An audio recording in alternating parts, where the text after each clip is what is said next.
So people think they don't have visceral fat. You're wrong. The MRI ends the lie. You're not as healthy as you think. A medical doctor who's largely considered to be the leading authority in the world on visceral belly fat, Dr. Sean O'Mara. My metaplastic histological changes of my cells lining my epithelia, which showed precancerous changes, had completely reversed and normalized. And I was mad as hell. Why was this kept from me? And why is it kept from everybody else? I pivoted away from being the guy who took care of gunshots and heart attacks and strokes to the guy who became a researcher, who would wake up 4 a.m. and start reading journals. Health was so important to me, I did not want to have this visceral fat. What's on your plate on a normal date? If you could just walk us through, as the leading expert, what do you eat? So every day, every meal when I eat, it's... Dr. Sean O'Mara, welcome to the Hack You Podcast. Well, thank you, Mike and Vindim. I appreciate the opportunity to come and speak with you both and your audience. Dr. Sean, we were extremely excited for today's conversation, given the fact that the topics that you discuss extensively online are some of the topics that are becoming more and more things that we're getting concerned about. Everything around longevity and the impacts of it, visceral health, MRI imaging, how to approach life, what really drives the needle, and also, of course, from a diet perspective, what diets have which benefits. There's a lot of rumors out there. There's a lot of things going on that we want to touch upon today. But one of the first things when looking at your background that jumps out from the page right away is, how does somebody who starts in undercover narcotics and being a prosecutor goes into medicine and then becomes one of the outstanding physicians of the year of the U.S. Army? How do you go from law to medicine and then become so successful in medicine? Can you give us a little bit of this transition? How did it happen? Sure. So, I think not to go overly deep, but when my earliest memories of my childhood were that I was always a curious young boy, very interested and a problem solver. I grew up in a dysfunctional family where mostly the dysfunctionality centered around my dad, who was a World War II vet with PTSD. And there was no diagnosis or treatment of people with PTSD back in the day. I think we're paying a lot more attention to it. And I hope we get a lot more effective at dealing with it. But my dad enlisted in the Navy for World War II at the age of, he went down light about his age. And he enlisted when he was 15 and was fighting on a U.S. naval warship, the Japanese, with kamikaze bombers at the age of 16. So it caused him to have PTSD. And as a consequence, I didn't have an effective father figure in my life to go to for problems and with help. So consequently, I was forced through just internal realization as a toddler that I had to figure things out on myself for myself. And so I did that, and I just got interested in solving problems. I got interested in law enforcement. I saw crime as problematic, and I was attracted to trying to correct that, and went in, became first a uniformed police officer. Then I was offered an opportunity, heard about doing, becoming a detective and undercover drug agent, and got very interested in that, really took off and loved the opportunities that presented to me that were above just being a uniformed police officer.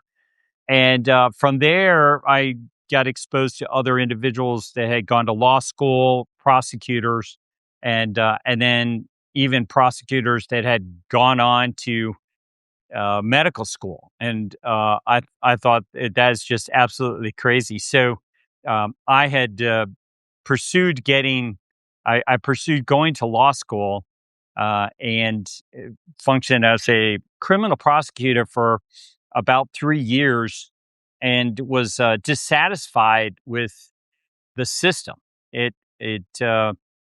I had a lot of great memories and made significant contributions to society by prosecuting individuals that had committed crimes. But the system was also imperfect and flawed, like any human institution. But more so than what I felt comfortable with. There was the influence of politics, who you really had to throw the book at and who you were supposed to cut a deal with. And in our system in Pennsylvania, you could make political contributions to judges, district attorneys, and even public defenders. And those political contributions had laws around them, but basically they worked to give some form of protection, a little bit extra better treatment if you had a run in with the law.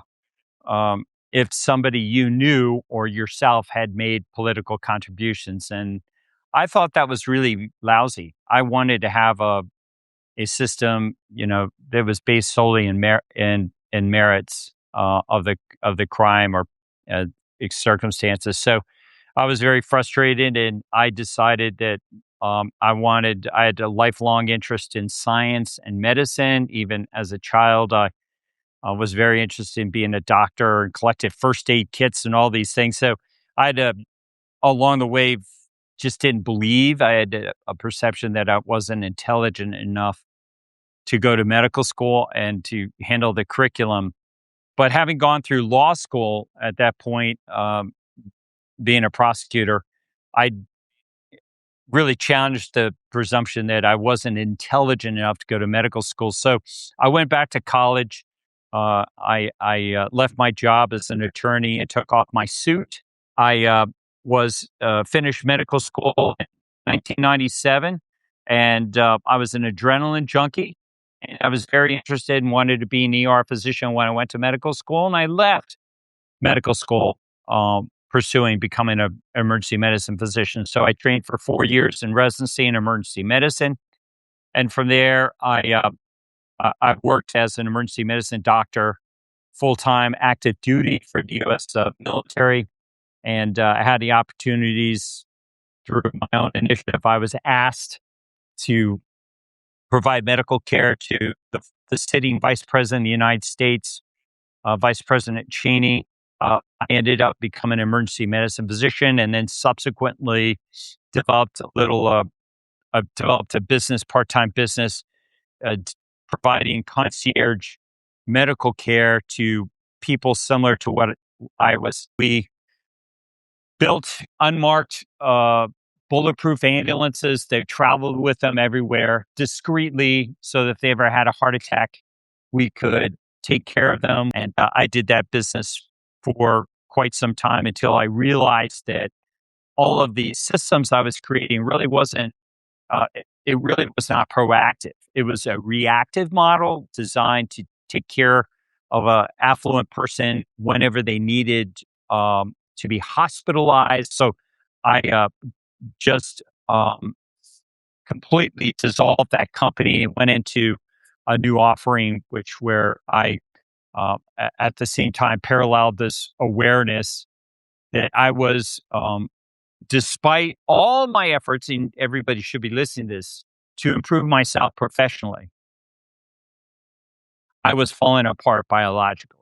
I had an enlarged prostate that would wake me up 5 times a night, every night to pee, and was interrupting my sleep, and eczema and gastroesophageal reflux, severe heartburn with precancerous lesions, necessitating me having to be scoped to look for cancer every 3 months of my life. I was a mess. I was falling apart. I was 48 years old, and I met a young guy who told me, if you want to lose weight, stop being a fat guy. He said, do the paleo diet, eat fermented foods, and then sprint.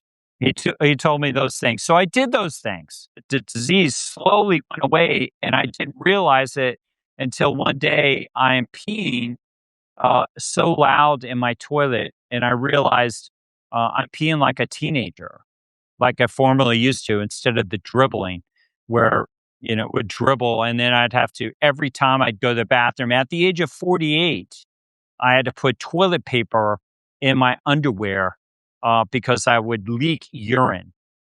I wouldn't deign to wear a diaper. I'm only 48. So I had it bad.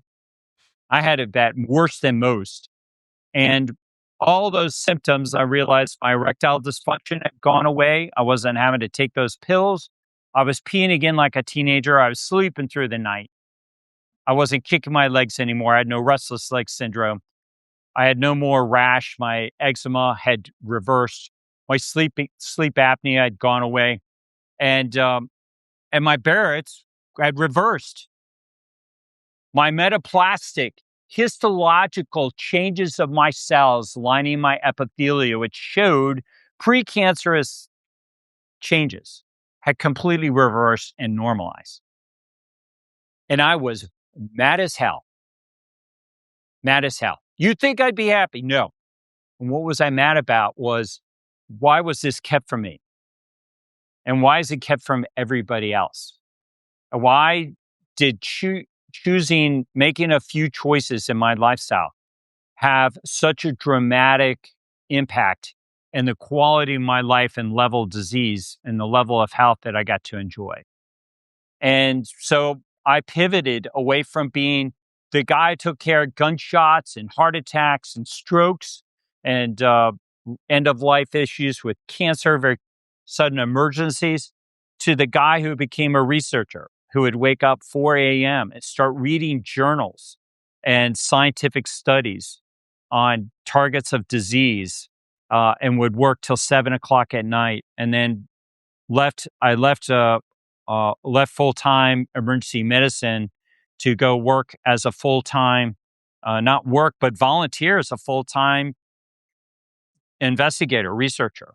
I volunteered my time, 4 a.m. to 7 p.m., 7 years of my life, when I had 5 kids and I worked part-time, because that's how much of a priority. So that's who you're talking to. That's how much of a priority what happened to me meant that I had to become a researcher, figure this out, and that's why I do these shows. Was there any reason specifically why you decided to specialize in visceral fat? When, I mean, you could have gone down any route. Why that in particular? Yeah, so it goes back to my partner, Dr. C.J. Zheng, was on faculty at the University of Minnesota, had formerly been on faculty at the University of Washington in Seattle, and was studying atherosclerotic cardiovascular disease and also its alignment with musculoskeletal back pain. And he noticed that the people that had the worst backs, when he was looking at the MRIs, he is an MD, PhD epidemiologist. He has this Chinese accent, and he goes, and I saw people have the worst back have all this white stuff. I said, well, what is all this white stuff? And he had to ask that question because it's not taught to us in medical school. The white stuff isn't taught in medical school. So this brilliant mind picked up this association of the white stuff being connected to bad backs that is taught in medical school. You see, you can make money off bad backs with surgeries and medications and procedures, but the white stuff, you can't make money off it. There's no prescription drug yet. I think Ozempic and the GLP medicines may herald in one of the greatest proponents of visceral fat awareness that will probably be out there. Big pharma, as soon as they have a marketing program to give you a pill to get rid of visceral fat. But it was CJ that figured it out, and he taught it to me, and he scanned me when I joined the practice. Well, even before I joined the practice, he invited me to be scanned. And I remember, I don't know why it terrified me. Other doctors, you can go and talk to them about visceral fat, but I don't remember a single conscious moment of visceral awareness of visceral fat before Dr. CJ told me he was a researcher studying it and how important it is. And if you want to get healthy, you got to get rid of your visceral fat. Let's scan you, Sean, to see how healthy you are. And so I just had an immediate appreciation for this marker and a willingness to be scanned. And when he scanned, I was terrified. In the scanner, I was like, God, health was so important to me. I did not want to have this visceral fat. And the scanning tech, I didn't realize it at the time, was one of the partners in the startup that CJ had formed utilizing MRIs to try to eliminate visceral fat. This partner comes out and he knew how to operate the machine. And he said, I don't know who you are, but you are obscenely healthy. And it was some of the most beautiful sounding words, beneficial words that have ever been spoken to me. And so from that launched me on my interest in visceral fat. CJ and I continued to scan people, and then we purposed to come up and do a study for the National Science Foundation, how to reverse chronic disease utilizing visceral adipose tissue as a biomarker and a biometric to target the reversal of chronic disease. So we largely looked to nature because nature had the lowest incidence of chronic disease. And we studied what happens in nature with organisms to evaluate their efficacy as potential human strategies for eliminating visceral fat within the abdomen.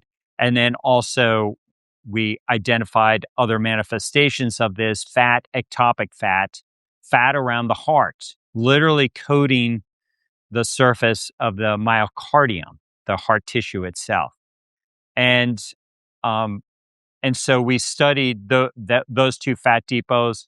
And then later I figured out through my experience with the National Football League, the American professional sport that's probably has the most following, football players. And we started scanning them, looking for applications to study visceral fat potentially within the professional arena.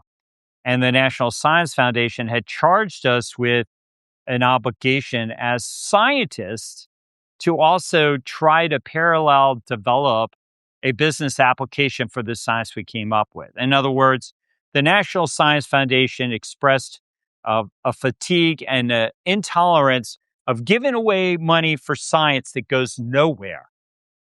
They said, we don't care that you come up with great science.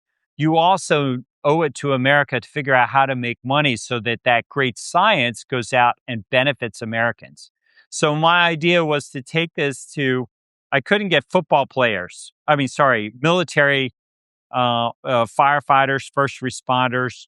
I couldn't get them interested in visceral fat. There wasn't an immediate application to an awareness and appreciation for eliminating visceral fat. But I thought there might be an opportunity to have that discussion with a professional athlete. And so we scanned them, and what we noticed, their MRIs were very different from older military, older people, first responders, firefighters, who had much more visceral fat and more of this white stuff in their muscles. I noticed that the wide receivers and running backs had very little fatty infiltration in their muscles versus the population of people that we saw with a lot of visceral fat had all these white streaks. And I said, what are those white streaks? They look like those spider webs in muscles. And it turns out it is infiltration of the muscle with fat. It's just a form of ectopic fat. So we noticed the animals in the wild don't have this. They don't have visceral fat. They don't have fat around their hearts. They don't have fat within their muscles. Now, they may have a small amount. But the point, if anybody's out there is listening, is you think they got it because you're a hunter and you just see that. Come into my world taking care of diseased people that have a higher incidence of chronic disease, and I will show you that those animals in the wild don't have it relative to what is going on in humans. It's like 10 standard deviations more in a human being. And so we used what was going on in the wild to assess how effective might these animal lifestyle practices that we see going on in animals in the wild to eliminate that fat. In other words, how much of this is lifestyle and how much of it is something else. And so what it turns out to be is that's exactly it. Animals live a lifestyle very differently. And it's not just like being around a lot of mud and stuff, although that probably does have some contribution. It is more to the fact that they are largely relaxed and then have, lifestyles that are predominantly 99% parasympathetic and relaxed and calm. And then about 1%, 2%, it varies, between particular species, but largely around 1 to 2%, less, even less than 1% sympathetic states where their fight or flight is engaged. And unfortunately, humans are dramatically different. We live jobs that have us in a sympathomimetic existence and live lives of a sympathomimetic existence far in excess of what we in nature have been designed and adapted to endure. And also there's the fact that animals eat natural food and humans eat processed foods and are exposed intentionally, making choices about suboptimal, very unnatural food. And so we saw these very powerful, and I'll just take the opportunity to show this image. We saw very powerfully what happens in applying this to animals, their purpose of not eating bad food. And this is to a human being. And this individual here has a large amount of visceral fat. This pink looking stuff that we were trying to make look red turned out to be pink, is all visceral fat. It's all disease. And by the way, visceral fat is not something you should be asking, well, how much do I want to have? You don't want to have any of it. Okay. It's disease. You want to have fat out here in the periphery. The further out it is, superficial subcutaneous fat is the complete opposite. It's very beneficial, but this is disease. And this is the fat in the muscle. So muscle is dark. So these muscles are filled with this fat. But look what happens, Mike and Vindom, when you in just 2 weeks, when you eliminate processed foods. You guys aren't doctors. You haven't been medical school. But look at what happened in your brain. You saw it got less. And you could even look at the fat and see that the fat got a little bit less too. In 2 weeks. 2 weeks. That's change in lifestyle. So again, the things that you mentioned that will impact visceral fat is stress markers, it's diet, and you said sprinting, but I assume a certain level of activity. Is that the three main drivers to reduce visceral fat? Let me just finish this one point here. This guy goes from here at the beginning of the study to here where he has no fat in his muscles and his visceral fat has been reduced to almost nothing. That's 35 weeks. And he only did one thing. One thing. He cut out processed foods, processed carbohydrates. That's all he did. He ate. So he didn't drop his calories. The calories stayed the same. Nope. Calorie intake. Nope. Interesting. And he didn't exercise 1 minute. Not 1 minute. Couch potato. In 35 weeks. Yeah. Did not move. So if you think you can eat bad food, processed foods, because you exercise, you're wrong about that. Look how powerful this is. So that was kind of it taught us the power of the MRI to provide this magic looking glass at what really works when it comes to lifestyle. And everybody else who's not using the MRI and are using just labs are missing out the power of this, because this is structural disease. It is disease, and so it's free of confounding. So whatever you do that gets rid of it is beneficial, and whatever you do increases it is harmful. But confounding exists with every... Sorry? May I jump in real quick? Yes. Oh, yeah. Can I jump in real quick? Yes. Because there's a lot of, again, Mike and I just looked at each other because there's an aha moment where like, hey, you can reduce visceral fat in 35 weeks while being a couch potato, literally by just removing processed food. Now, the question we're going to have obviously is, how can we reduce the 35 weeks and make it more efficient? What can we add? So instead of, okay, we removed processed food, what would be the diet that would be even more beneficial? What would be the activity that will get us even closer there? What would be the lifestyle changes, as you mentioned, from a stress level perspective, to reduce those 35 weeks maybe to something more attainable to 10 weeks or 12 weeks? Yes, you're asking the correct questions. And so while you do one thing and it helps and it provides benefit, if you do more than one thing, there's synergy behind that. And so you can get to even better results if you add in more than just dietary changes, eliminating visceral fat. So this is a guy who's filled with visceral fat, and it's his repeat scanning. He hadn't changed much. And so we asked him, why aren't you getting better? And we found out he was doing distance running.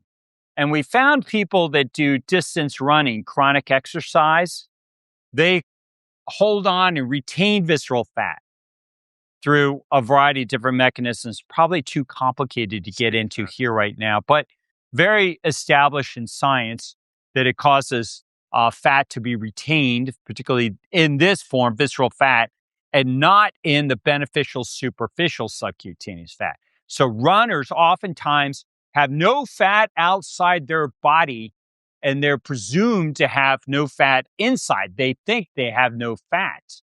But this guy just switched from running, jogging to sprinting. And in just 2 months, look at the dramatic reduction in his fat around his inside in his visceral fat. But it also very timely with the death of Senator Graham. This was his fat around his aorta. Do you see that aorta? That's the largest artery in the body. And this runner had all this fat around his aorta. But in 2 months, look how much he reduced that fat. And that fat has been shown in studies to be connected to aortic dissections and aneurysms, which killed this senator, very prominent senator in the United States over the weekend. And it's remarkable to me that people are unaware of this. Even the president of the United States commented that he says it's undetectable, the risk beforehand. And so I asked myself, if the president of the United States is so misinformed, how about you right now listening? Right now, you. That's the problem that we face with awareness of this deadly fat. It's not known, except in published studies. There are 25,000 published studies, but the average person, including the president, doesn't know. So back to your things that you can do, sprint. Don't do distance running. Those are two forms we learned from the National Science Foundation, the forms of exercise most aligned with eliminating this fatty disease, structural fatty disease inside the body, was maximum intensity exercise, very brief to exhaustion, and then it's over. And that's fight or flight. Fight or flight is all over in medical physiology, biology. And yet nobody exercises in this manner. They're out jogging, driving up their sympathomimetic states, to nothing seen in the wild. There's no natural, support for this with alignment with a healthier lifestyle and an absence of disease. So you want to exercise briefly, like your life, like it matters for your life. That's what I tell my clients today. And then you want to incorporate. When you say sprint, are we talking about 2 times a week for 20 minutes intervals of, 30 meters? You take 2 minutes break in between, or is it daily? It varies. It varies. There's no formula. It varies. Nature would introduce sprints in our ancestrals in a very variable manner. So I'm reluctant to tell you how many you should use. What I do is when my clients come to me, I use an MRI scanner and I analyze them and I tweak and I tell them I'm less concerned about all the studies going on out there. I'm more concerned about one study going on in you. We're just going to look at you, not be distracted by what's going on with others. So I think you've got to get an MRI scan. You got to set up a program. You got to tweak the frequency that you're exercising and your choices in your lifestyle. Besides cutting out processed foods and especially processed carbohydrates and carbohydrates in general, we find a greater, more expeditious elimination of this fat within the muscles and within the abdomens of people when they cut out carbohydrates. And I know the calories in, calories out, crowd don't like people denigrating carbohydrates. But the reality is a calorie is not a calorie. Calories behave differently inside, depending on the food source, inside a human being. And so it's a restrictive, myopic view to think that you can manage weight through a number rather than a lifestyle and selection about your food. So the other important matters, and they're very important, besides cutting out carbohydrates, processed foods, is getting the best quality of meat and seafood that you can consume because they're more nutritiously dense. Our ancestors hunted meat because the return on the investment, both in hunting and ingestion of that food, was way higher than eating chickpeas or wheat. Way much better return. So if you're sincerely interested in being the best version of yourself, you need to eat meat and seafood. But if you're listening to me and you really think you're that serious, come work with me. I'll take you on as a vegan, plant-based. I have plant-based clients. And they're able to lose this visceral fat. They just lose it slowly. And it's their life. It's oftentimes a philosophical choice for them. I won't denigrate them and try to make them feel bad for those principled positions of ethics that they have.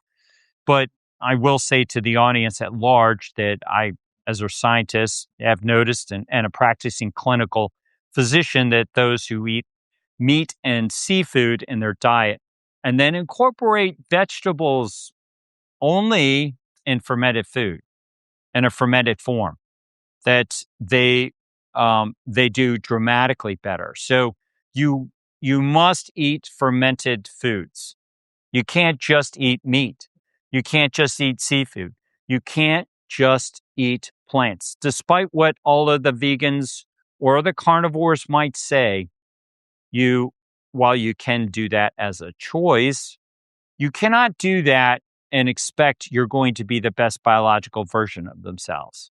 You must optimize your microbiome, which is your single most important feature of your health, is the collection of microbes inside of your gastrointestinal tract and should be on your body, but for the fact that we insanely wash it off with chemicals and soaps as though that is a healthy practice to have. You don't need soap. You just need water. You just need water on your body, and you can be a lot healthier. I'm curious to know, with some of the clients that you've probably worked with in the past, for those who are avid gym goers, they are, well, relatively speaking, they've got a lot of muscle mass. Body fat percentage is pretty low, 10%, for example. Let's say that they are avoiding processed foods, but they're not doing the sprinting or the high intensity training, and they're only doing resistance training. What do they look like on the inside? Yeah, well, stay tuned. I can't show them just yet, but Dr.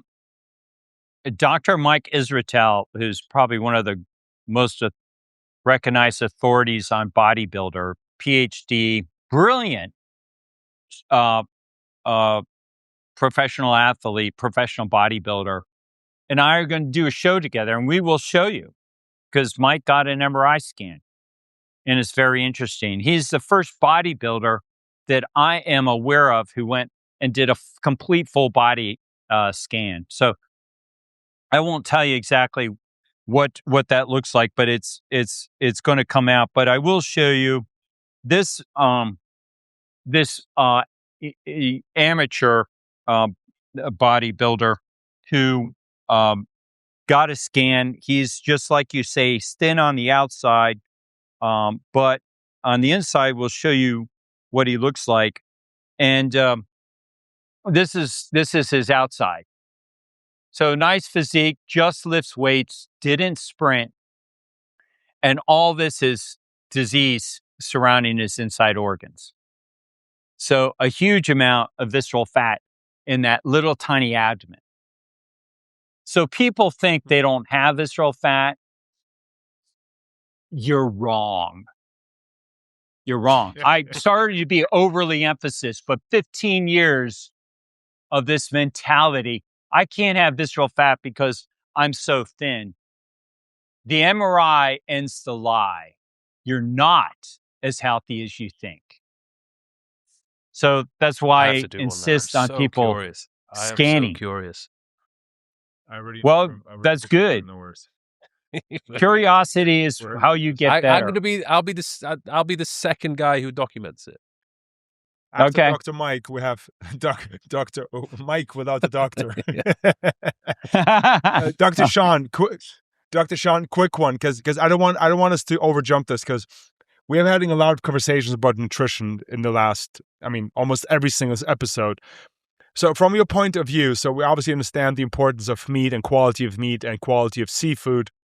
Now, you mentioned there's two things that I want to know for a personal advice, but also for the audience perspective. So you mentioned fermented food, and we understand the importance of fermented food. And I'm trying to implement fermented food, but I honestly only have fermented food once a day. So with my biggest meal I have is called sauerkraut, right? So something in that form for fermented food. Would you be an advocate to have fermented food with each meal, or is it important to have it with the first meal? That's number one question. And the second question is, we heard your stance overall on carbs, but at the same time, everything when we talk about gut microbiome, we hear about you need to have 40 grams of fiber every day for the variety of food intake for the gut microbiome. So fermented food, how often? And then if it's not carbs but fiber, yes or no, and how much? Yeah, so fermented foods is incredibly important. You've got to have fermented foods because they're living foods into your diet. So here's to kind of let you know how popular this is getting now in the in the United States. Here's this article that appeared just about 3 weeks ago in the United States Wall Street Journal. So it is a front page story from the Wall Street Journal. Can you see it? Everyone in Trump's cabinet is eating sauerkraut. This was the most popular article in the Wall Street Journal for 2 days in a row. It had insane amount of forwards. And what the cabinet has found out is that eating fermented foods is aligned with health optimization because it improves your microbiome and it helps reduce disease. And they eat it with every meal. If you read the article, and I encourage you to read it, it says in the article, it's the brainchild of Dr. Sean O'Mara. He's reported in that article. I can't talk about my clients or patients, but the article is very informative. These very important individuals have learned that with every meal, you must eat fermented foods. And it's not just sauerkraut. Sauerkraut was easy just for the eye-catching our title of the article. the importance is living food, foods that are fermented, that aren't pasteurized, that have bacteria. And so as a single practice of putting something in your mouth, there are more beneficial microbes in fermented foods than anything else you can do. Selective, more beneficial. Other things you might eat, like sewage, or muck somewhere in a swamp or something, may have more higher level of pathogenic, problematic bacteria.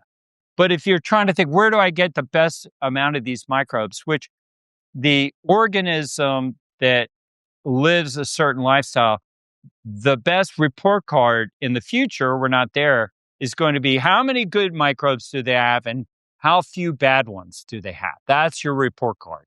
And so fermented foods, job number one, adding in those fermented foods. And then I will say to you, very interesting, you can get these from other things other than just fermented foods, like natural bodies of water. Here's one. Nobody's ever studied this, but I figured it out. There's not a fat, serious surfer out there. Not a fat one. Okay. Not one. Because they wipe out. And when they wipe out, they do something that nobody else in the world does. They're a population of people that are drinking ocean water. And so you got daily ocean bathers, lifeguards, people that go in the water, but they're not drinking it. And they're fat as Hades, as everybody else. But why isn't anybody else noticing that serious surfers are out there and they're thin? And they're not only thin, they're hot. Surfer babes are beautiful and surfer guys are incredibly attractive to women. It's because their level of health of these microbes that get in them. And so you have to be intentional about building a microbiome.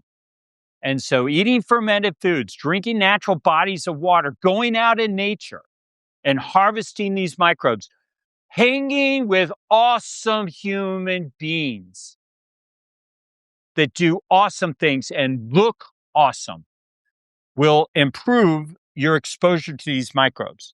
And so we do this collectively as a species because when somebody does something awesome, we go up and high five them. We high 10 them. We chest bump them. We smack their ass, professional athletes. Why are they doing that?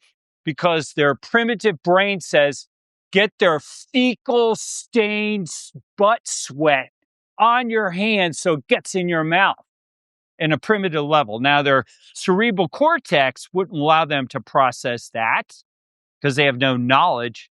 But that's what every athlete that smacks ass is doing. They're trying to harvest, when somebody does something awesome, some of those microbes, because those microbes improve your performance. Dr. Sean, you just described the 10 years of my professional career in 2 sentences. Now I know why I did all those things subconsciously. Yeah. Nobody talks about it, but that's why I did when it. you're a researcher. I'm 41 years old. I play basketball for half of my life. Did all those things, never understanding the instinct behind it. It makes total sense. You thought it's well, nobody writes about it. Supporting It's not and encouraging each other.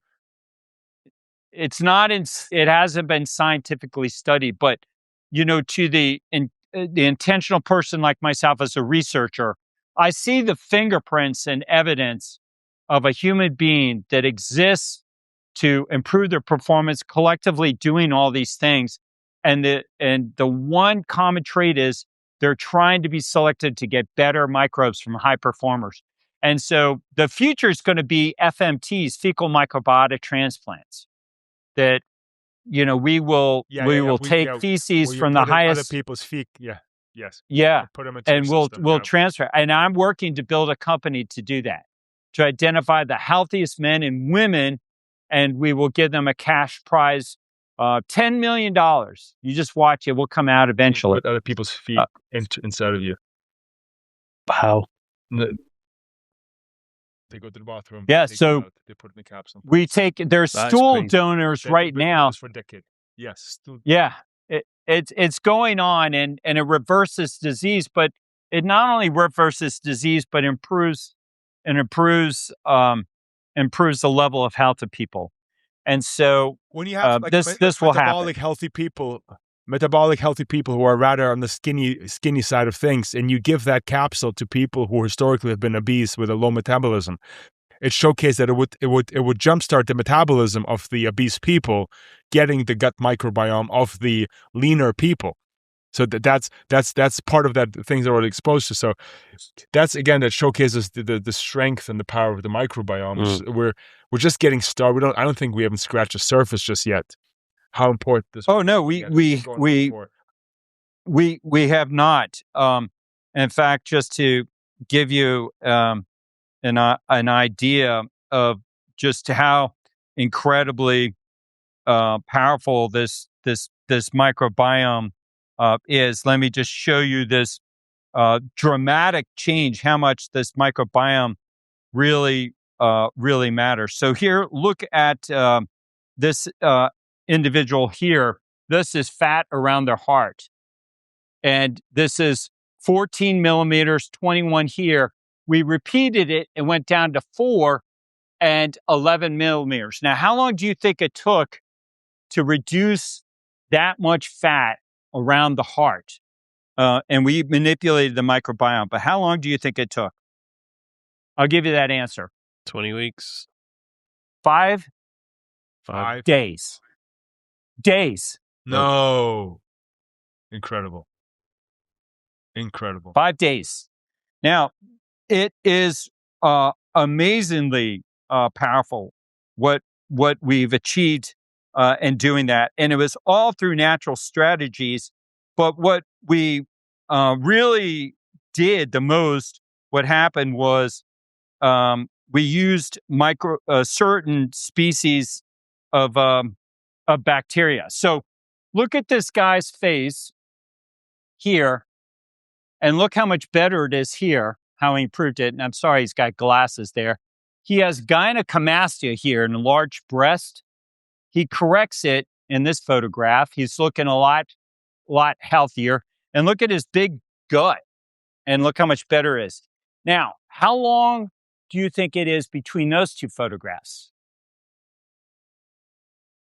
3 weeks. Pretty remarkable. I'd like you to show me somebody who could do that in 3 weeks. And I'll still do because you just said 5 days before that. Yeah. You said 5 days before that. So I know, good guess. That was a trick. But you're way over guessing. 39 hours. The hell? What? That is the power of the microbiome. 39 hours. So it was very So bloated. we have bloated figured and out inflamed. how to use certain species of bacteria from over-the-counter, Amazon available, certain probiotics in a certain way, and we achieve remarkable results that dust Ozempic. Absolutely dust Ozempic. So Dr. this Sean, is the after power of the microbiome and the MRI. So we saw this, and that's why we started scanning and doing even more interesting things. So that's my passion. I've learned to optimize human beings that want to be optimized. Executives, business leaders, politicians, members, of the president's cabinet, people who really want to perform better. And I want you to perform better, because think about the talent that's collectively available in a senior politician, and then they fall apart, like Senator McConnell and President Biden. What a tragedy. President Biden allowed to fall apart.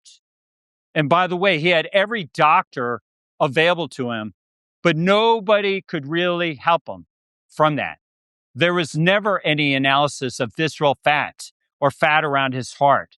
And visceral fat leads to, just Google it and jump in AI, visceral fat causes your brain to shrink, atrophy, and dementia, and strokes.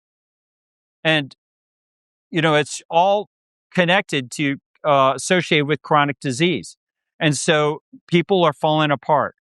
So I like working with people I won't work with them unless they come to me.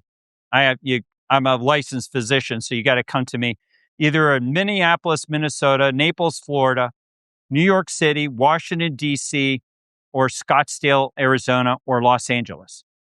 I will see clients, I have practices in all those locations that I can see people. But otherwise, they have to come to me and they have to agree to get an MRI scan. And I don't have time to waste. We got to get to major influencers. The more prominent people find out about this, the better. But if somebody wants to even be a very prominent person, they think they have incredible talent, and then I will consider working with them as well. Because I've just seen a lot of nobodies, who develop into somebody, and I'd like to help them develop into somebody even better. Is there the MRI scan able to detect the quality of your gut microbiome, or do you need to do something else for that? Like, how is Mike, somebody that's a supposed to know, great question. I've got a good quality Yes. gut microbiome? Yeah. So you can detect to a degree through sequencing, speciation of the microbes in a person's stool, their bowel movement, basically can be analyzed for different species, and patterns can emerge.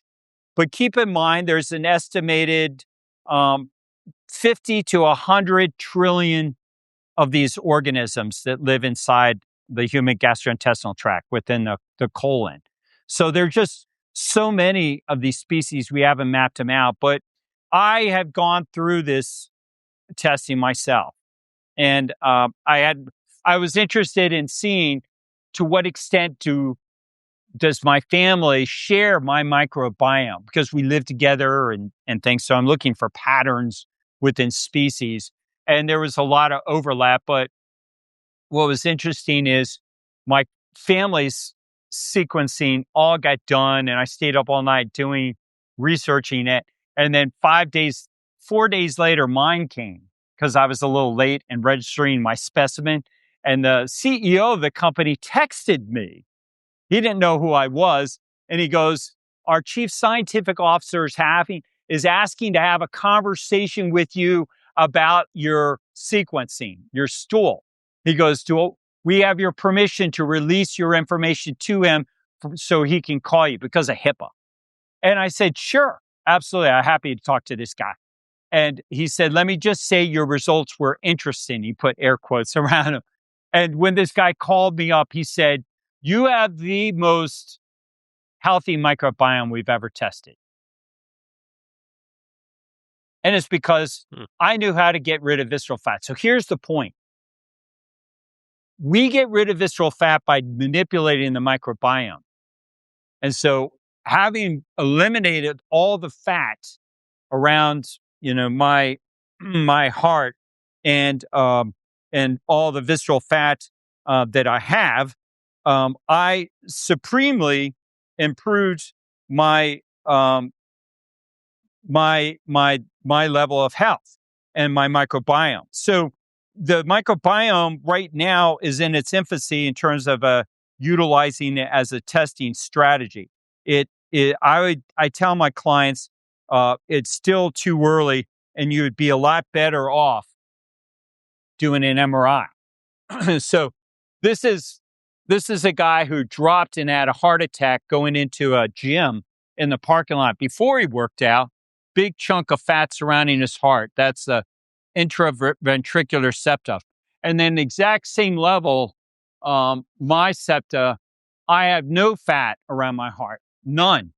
But I better not have any fat around the heart if I'm the world's expert on eliminating this fat. And so the microbiome allows us to achieve these results. And we've been doing it for 15 years. I've been manipulating the microbiome. And so that's why I'm going to be developing a fecal microbiota transplant company, utilizing our ability to not only make, but also identify the healthiest people in the world. And then we'll sell their stool to everybody else who's a lazy couch potato eating potato chips and ice cream. Dr. Sean, what I wanted to share, I think you have two volunteers here. One is Mike, who wants to add to the list of bodybuilders or people who do a lot of physical activities to look at their visceral fat and how they can optimize. And mine, in regards to from the biome infusion or injection, I think I'm more than happy to travel wherever you will practice, to LA or anywhere else, to try that out, to be that person, and to obviously support you on your path to promote this to more people, so people are more aware, A, of the risks, but also of the solutions that already exist to improve upon that. So thank you for that, and we're really, really engaged in that regard. Quick one before we finish today's episode. We have some quick fire questions that we'd like to ask you. And would like to keep it short to make sure we get moving. So got it. I'll give fast responses. Awesome. One of the things that audience would love to know is what's on your plate on a normal date. If you could just walk us through, as the leading expert, what do you eat? So every day, every meal when I eat, it's chunks of meat, not processed meat, usually grass-fed ruminants, and lately sprout finished.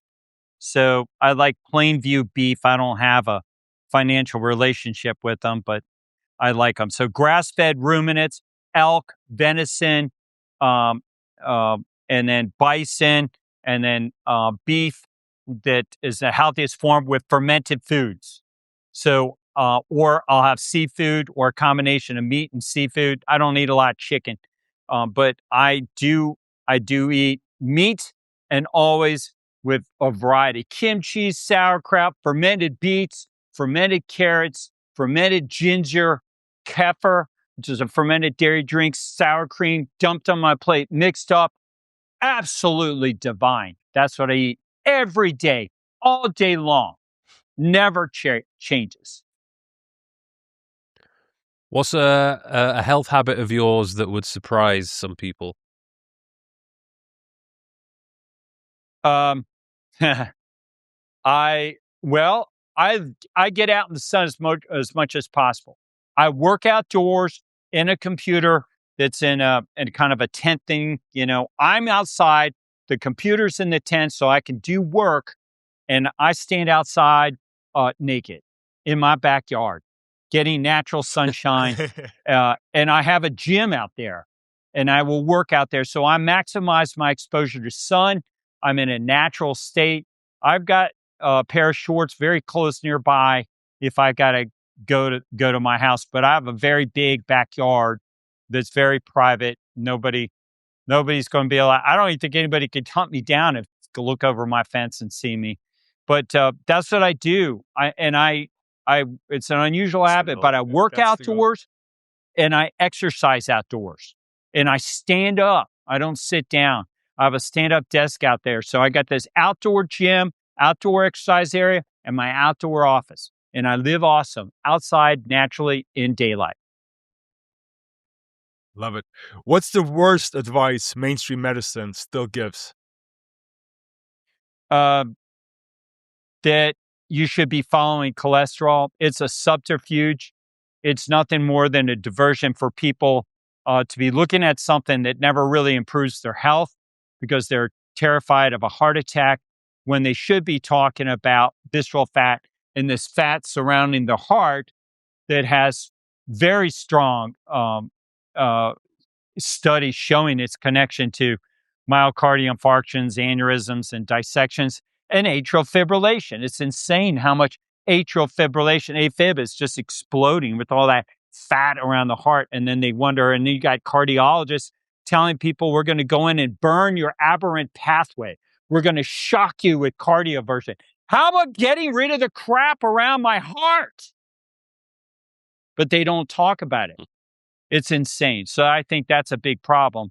Not talking about this and talking about cholesterol. Aside from yourself, who's the healthiest person that you've ever scanned? I got 3 biological coaches that are super healthy, work for me. And they have unbelievably low incidence of disease. They have lifestyles completely compatible what I do. and I want their feces in my rectum. I want an FMT from them. That's how healthy they are. Put it bluntly, that's about as good of a compliment as a human being I could give, and it's those 3 people. But So you otherwise, slap their behinds a lot. yeah, Just laughing. yeah. Well, that Lots of would be the watered down version of a fecal microbiota transplant. And by the way, we do micro FMTs, just slapping ass, 5, 10, like high fives, high tens, hugging. And the other interesting thing is, you rub hair. Somebody does something awesome, you go rub their hair. It's because microbes are stored in your hair, not on your skin. So when you go in the water, they wash off and they stay in your hair. And that's why you rub hair when somebody does something awesome and you grab their beneficial microbes. But if they're using shampoo every day, they don't have much. But if they were an uncontacted Amazonian jungle girl or guy, they'd have fantastic microbes that you could be harvesting from their hair. I don't put soap in my hair. I just wash my hair with water. Yeah, we hear this more and more in regards to that. Again, I think that might be one of the things that you might reply to. So the final question, given the fact that the podcast is called Hack You, if you could recommend one hack to the audience that they can implement starting today to improve their overall well-being, what would be that hack? Stop processed foods, start fermented foods. Just do that. Very simple. Stop eating processed foods and start eating fermented foods. It will end your cravings for the processed foods. But people think, I'll stop, they can't stop eating pizza because they don't incorporate fermented foods in. So you got to stop the bad fertilizer for bad microbes, and then you got to add in beneficial microbes that go down and kick the ass of the bad microbes inside your gastrointestinal tract. So stop processed foods, start fermented foods. It's my living diet. I trademarked the term living diet to get people to eat living fermented foods. Dr. Schoenemeyer, this was an absolute pleasure. For the audience going forward, where can they best find more about you? So I have a website. It's just my name, drshanomara.com, DRSEANOMARA.com, where you can learn more about my practice working with me. And I do little video chats with interesting people online for $800. You get 20 minutes with me face to face. And I analyze you. I do a lot more than what we're doing here, and 20 minutes. And then you can also come to me and do full body MRI scans, spend a day with me or one of my physicians. They're like, my partners are a lot more available than I am. And then also I'm on social media, X, Twitter, or YouTube, Instagram, LinkedIn, and Facebook and TikTok, all at DRSEANOMARA.com. And those are probably the best ways to reach me and get a hold of me. No, this has been really good. It's inspired me to get an MRI scan, and I am quite confident that I'm going to be surprised by the results. Because I used to sprint a lot back in the day, and it's something that I've just been slacking upon recently, just purely because I train for aesthetics. I'm happy with the way I look, but there's a lot more to it. I need to make sure 100% that I'm also looking good and feeling good on the inside. Yeah, well, do the scan. It's important that everything is, I see signal coming out used a lot, but we use it in research. Signal is what matters. Noise is distraction. And so when you get an MRI, it gives you the highest signal that you can see for both disease and the absence of it for health. And so you need that feedback, Mike, so that when you get scanned, you see what the problem is and you eliminate it, leveraging that signal from that disease. So you're wasting your time trying to figure out how to get healthy without getting an MRI. And so it's just an absolute requisite. It's an imperative. Incredible. Thank you. Thank you again for today's episode. I'm looking forward to speaking to you more in the future. Yeah, well, let's do another episode after you guys get scanned and we'll analyze you.